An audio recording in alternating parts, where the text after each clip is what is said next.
Good morning. This is Jason Dean coming live at you again from Film Fanatic headquarters. It is Thursday morning at 11:12. So, yeah, we are having a pretty big snowstorm right now. So, school, everything is canceled today. So, it's another snow day, the third snow day of the year. So, yeah, and I guess we're supposed to get another storm on Saturday into Sunday. So, yeah, winter is coming back. I guess we haven't had winter like this in quite a while, so it's kind of nice to have some snow. It's a little bit of a pain in the ass with cancellations and things, but so I don't know. It's a balance. I don't like the winters that much. Well, the cold definitely gets to me, but I do like the snow. But then it's that balance of like, well, then shit gets canceled. So, but it is what it is.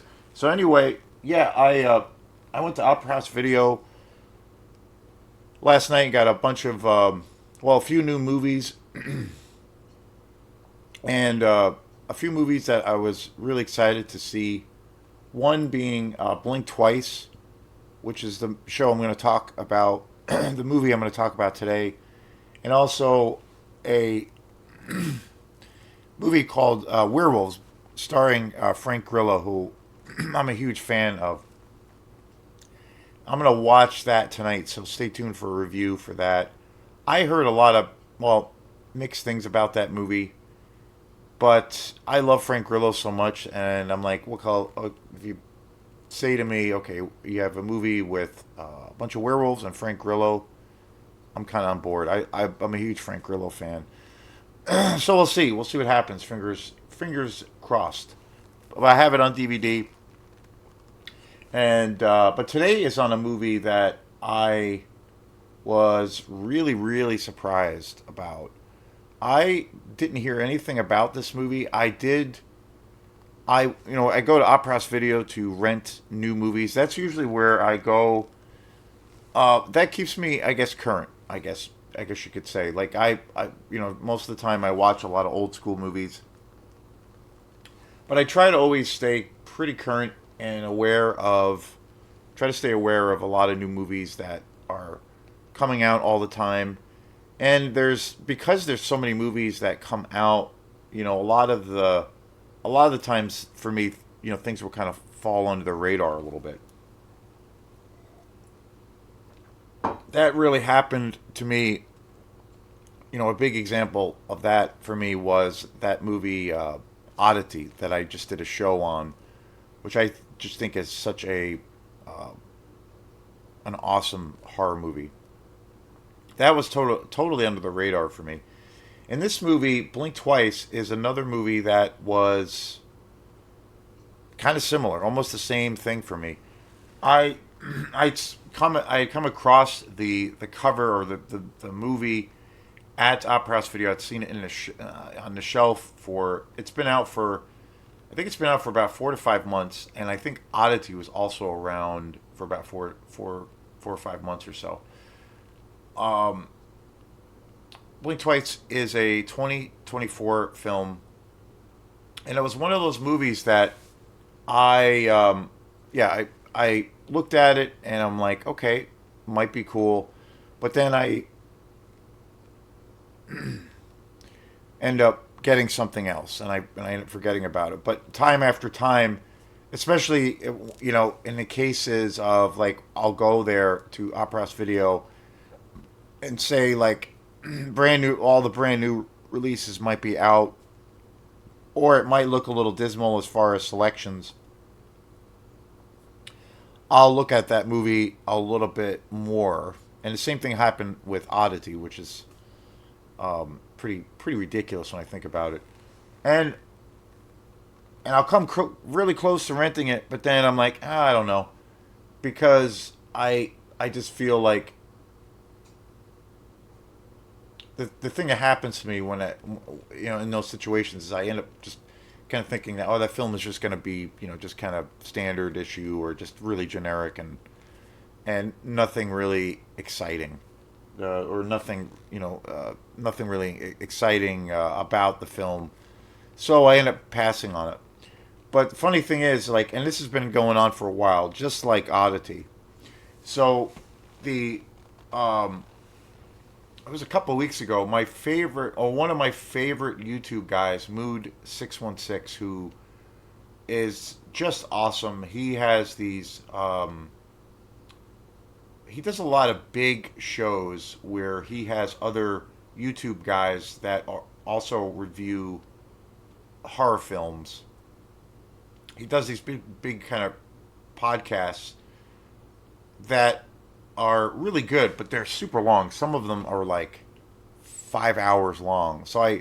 They're really great. I have checked out a lot of them, but a lot of the times I can't. I end up, I'm not able to finish them because they're just so long. But they're really great. But his channel is really great because he does these like hauls of movies that he buys, and he buys a shit ton of movies. His channel mostly specializes in all things horror exploitation. I've learned so much about horror films, particularly horror films in the exploitation world, and I've learned a lot, especially around the genre that I was always aware of, and I had seen those movies, but I never really put two and two together, and I didn't really know like genre wise what they are per se, and that is the giallo style of filmmaking, the Italian style, which I put like two and two together, and now I'm like, oh, okay, that's what that is, and but I've learned so much about certain genres of films, but when it comes to like exploitation movies, it's one of the best channels. Super knowledgeable. He's incredibly knowledgeable and really has a really broad spectrum of different movies. He doesn't just do horror exploitation movies. I mean, he does everything pretty much. And but there's been so many shows of him talking about movies that he has bought on Blu-ray or 4K especially that I have I'd never heard of before. They were totally under the radar. And he did a show I watched a show of one of his hauls where he was talking about a bunch of newer Blu-rays and 4Ks that he bought, and one of the movies he was talking about was Blink Twice. And the way he described it, the way he kind of talked about it and really raved about it, I was like, yep, that sounds pretty awesome, and I need to see it. And it was funny because I'm like, shit, I've seen this movie literally 1,000 times on the aisle or in the aisles at Opera House Video, and I've continually like passed on it, or just look at it for a second or whatever, or just see it when I'm glancing by the that section. And it's been in the new release section for a while because it is a newer release film. It came out in 2024, and rented it last night. I watched it last night, and this movie is kind of fucking awesome. I was really impressed. It's called Blink Twice. The other thing, a lot of surprises with this movie. It was written and directed by Zoe Kravitz, who is a really awesome actress. I like her a lot. The only movie I've seen her in is she plays Catwoman in Matt Reeves' The Batman with Robert Pattinson, and she's awesome. She's one of the coolest and one of the strongest characters in that movie. And that movie for me is the Batman, or the Batman character is my when it comes to superheroes, the Batman has always been my favorite and my go-to. And up until like seeing the Batman by Matt Reeves starring Zoe Kravitz and Robert Pattinson, my favorite film had always been pretty much the Christopher Nolan, or films I should say, have pretty much always been The Dark Knight or Batman Begins. Not a fan at all of the third one. The third one was a real massive letdown, very anticlimactic. But and those two films have always been my faves. I've always gone back to those. But at the same time, I love there's so many great Batman films, and the Tim Burton film, of course. But when I saw that movie, directed, when I saw his version or his kind of reimagining of the Batman character, I was like, "Yep, this is it. This is how I've always thought of Batman. This film completely captures it." And it was the first film I ever saw Zoe Kravitz in, and I was like, "Oh wait, that is Lenny Kravitz's daughter. That's interesting." But her character playing the Catwoman is just badass. I mean, of course, Catwoman has been played a few times, most notably by Michelle Pfeiffer, but she is Zoe Kravitz as Catwoman in Batman. Again, I think one of the strongest characters in that movie. A real key player in kind of the structure and the storyline of that movie as well. So I rented Blink Twice, and again, I did not know she was in this film. Or I should say, had no idea that she was even a director, let alone directed this movie. So it was a big, big, huge surprise. So the other thing that I thought would be was something that was really super cool about this. I actually really like this film stars Channing Tatum, who I actually really like. I think he is a super underrated director. He's been in a ton of films, and he kind of, earlier on in his career, he kind of got labeled as just this kind of like pretty boy Hollywood actor. But he's done some films, and I think in some roles that he's done over the years, he's really shown like an extreme versatility as an actor, and he's really good at playing a villain, which I never really thought or pictured Channing Tatum playing a villain. So, but he stars in this movie. The cast for this film is top notch. But Channing Tatum plays the lead role. Um, Andre Azora, Naomi Aki, who is an extraordinary actress in this film, who I had never seen before. None of the rest of the cast in this movie was familiar with. Channing Tatum is the only actor I was familiar with. Or actually, no, I take that back. Haley Joel Osment is in this film, which was a big surprise. I didn't realize he was in it. And then Gina Davis is also in this movie, which was wild. Yeah, I take everything I said back about the cast. Gina Davis was in this, which I was really surprised. Haven't seen her in years. And also Christian Slater, which I had no idea he was in this movie. Kyle MacLachlan is also in this movie briefly, and it's it's great. I mean, it's a really fantastic movie.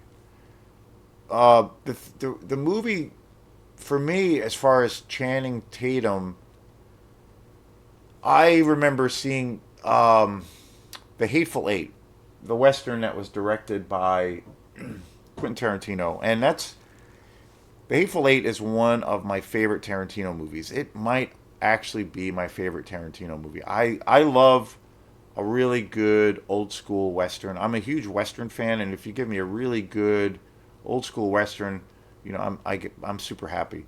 But Channing Tatum plays a villainous character in that movie, and I was like, wow, like that's him. Like, and he's not in that movie all that long, but he plays a very important role in the story of the Hateful Eight, and I fell in love with this character, and he's such a villainous, dark character, and I was like, wow, okay, I had no idea Channing Tatum had that in his toolbox as an actor. I was really blown away by his role in that film.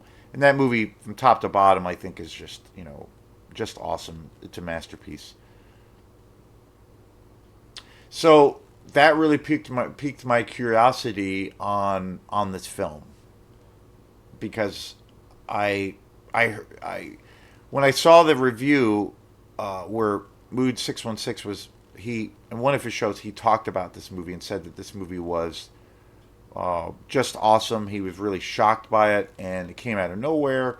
He bought it on had gotten a an edition of it on Blu-ray or 4K, and said it's like low down and dirty. It's super dark. It's a pretty nasty movie, but it's really really good, really well done.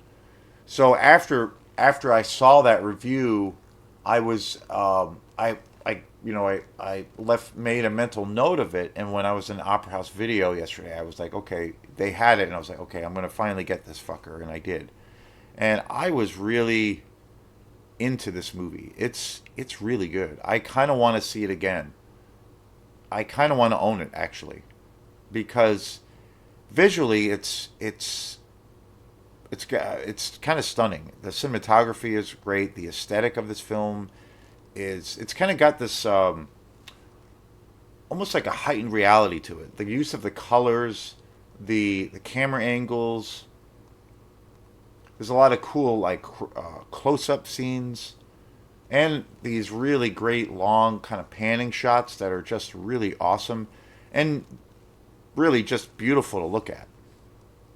Like I said, visually it's such a stunning looking film, and it has a real original style, and it's interesting because this movie is kind of a slow burn. It's it's an interesting mix because it's kind of a slow burn, and it takes a while for the film to kind of open up a little bit as to what's really going to happen. And it goes to the point of where it that thread goes so far to where at a point you're kind of like, huh, I wonder when this is going to happen. And not that it like not that it drags, but it goes to like it it asks a little bit of I felt like it asked me a little bit more as a viewer for a little bit more patience to see where this is going, because it goes and goes and goes, and as the story is kind of at this threshold of where, okay, this it could be boring, or the film could be starting to get boring or pointless, or okay, let's wrap it up, folks, kind of a thing. But once it almost gets to that point, but then you start getting this other new information as to like what is really happening. And I thought that was actually really really cool because it draws you in. There's a lot of dialogue in this movie, and it's interesting because the dialogue is pretty fast paced, which is really great. And there's a lot of color to this movie. There's a lot of it really pops, but it does that with the storyline of where you know it takes a while to kind of get to, I guess you could say, what the point of the story is. But ultimately, I think it was a fantastic way to kind of execute the story, because when those things started to happen and you're getting these little snippets, there's not this big giant reveal, which happens in a lot of films where there is this like, suddenly the film will be going and you're getting introduced to these characters, and you might be really enjoying what's happening, and then suddenly it's like everything is kind of revealed. And sometimes that works, sometimes that doesn't. I think often in films that doesn't work because it it could endanger the tone of the film too much, or it lets the cat out of the bag too quickly. But this film handles that really delicately and really effectively. Like I feel like Zoe Kravitz, again, I was super surprised. And this is her first film. It feels like this movie might be like her fifth or 10th film. Like the sense that I got was that she has a really interesting vision, and she's got a lot of patience as a director, if that makes sense. Where she is, the script is so well done, the chemistry, and there's a lot of characters in this movie, but there's a lot of characters, but I was into all of them. I essentially cared about them, especially in the beginning. And I thought like this movie felt like it was directed by someone who had a lot of experience. And I thought that was cool that she was willing to kind of like, push that a little bit to where you had to have a little bit of patience to understand, what was going on. I think that happens like a film, well, like I said, with The Hateful Eight, where it's kind of a slow burn, very dialogue driven, but the reveal is very slow, but ultimately it's such a great, fantastic payoff. And I think that's what happens with this movie. I was really impressed. And this film is, I do want to buy it. I actually really want to buy it on Blu ray now because we watched it on a DVD copy. I watched it with my parents, and that's a big thing that we do is watch movies together. My parents did not really like this film. They thought the third and fourth, or third and fourth act, if you want to call it that, were really good, and but they thought the film was dragged too much, and that it reached a point for them where they thought it was a little bit boring and kind of meandering, and it was too tedious, and it weighed on their patience. For me, I thought that was good that it took its time, even though the dialogue is kind of like the delivery is sort of like rapid fire, and so you're getting a lot, but it's more within the base of these different characters interacting with this movie. And this movie also reminds me of one of my actually, even though this movie is, well, I kind of feel like it's obviously has a bigger budget, but this movie is essentially a low down and dirty revenge tale, really, I think at its core. And it really reminds me of one of my favorite action revenge horror exploitation movies. It's not a horror movie, but one of my favorite exploitation movies, and especially with it being a revenge story, is a movie I've talked a lot about before, and I want to revisit it. I've only done one show on it, but this movie from the '70s called Thriller, which is a really brutal movie about this woman who is heinously abused and goes through hell, but then she really rises up against her oppressors and kills everyone. And it really, this movie kind of reminded me of that, in a little bit more of, with a, in a way that the story and the tale really reminded me of that movie and the grittiness, even though it's got a slightly, this film, Blink Twice, has a bigger budget, but this film feels like it has a pretty low budget considering too. But it reminded me a lot of that movie Thriller, which I think is one of the greatest movies ever, and it also harkened back to a lot of those revenge movies that came out in the '70s, the exploitation movies. One of the most popular and one of the greatest, I Spit on Your Grave. It has that kind of grittiness to it. And this movie is kind of a little bit of a take on Epstein, and the gross people who have committed some disgusting things to people in Hollywood, certain Hollywood actors and celebrities and people of power who have done some, heinously disgusting things to people because of their power. So this movie does have a lot of social commentary, but it's not heavy-handed. It is a contemporary tale, I think, of that and of those of that horrendous, I guess, crisis. But it's not preachy and it's not too heavy-handed. This movie is, again, beautifully shot. I do want to see it on Blu-ray. I want to buy this on Blu-ray. The same thing happened to me when I saw Longlegs and also in a violent nature, because both those films visually are just so.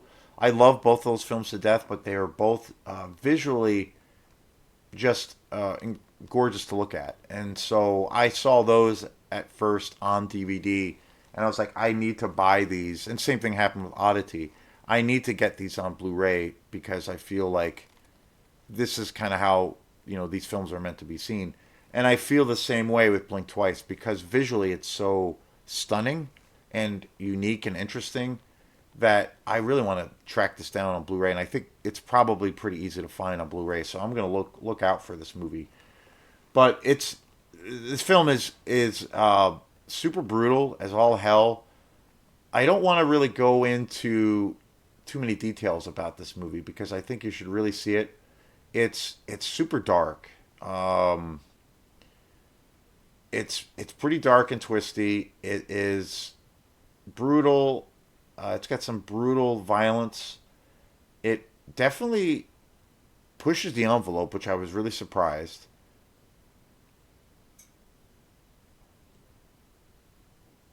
It it definitely raised my eyebrows. It's really suspenseful. It has it definitely has it's a revenge story. Like I feel like first and foremost, especially with the arc of the characters and kind of the final sequence of this movie, the way it ends. I definitely feel like it's ultimately this like real brutal revenge story, which I'm a sucker for. And it's yeah, I was really impressed. There's a few scenes with Channing Tatum that are just amazing, and he just shines as an actor in this movie. Like he's just so awesome. Yeah, it's so great. And also Naomi Aki, who I had never seen before, who is the lead actress in this film, is extraordinary. And this film has really great music. It's got really a great film score, great sound design as well, and a lot of great music. A lot of cool James Brown, and it's got that kind of like it's kind of got that grittiness of those films in the exploitation world. I Spit on Your Grave and Thriller. It's got a little bit of that vibe to it. Very cool movie.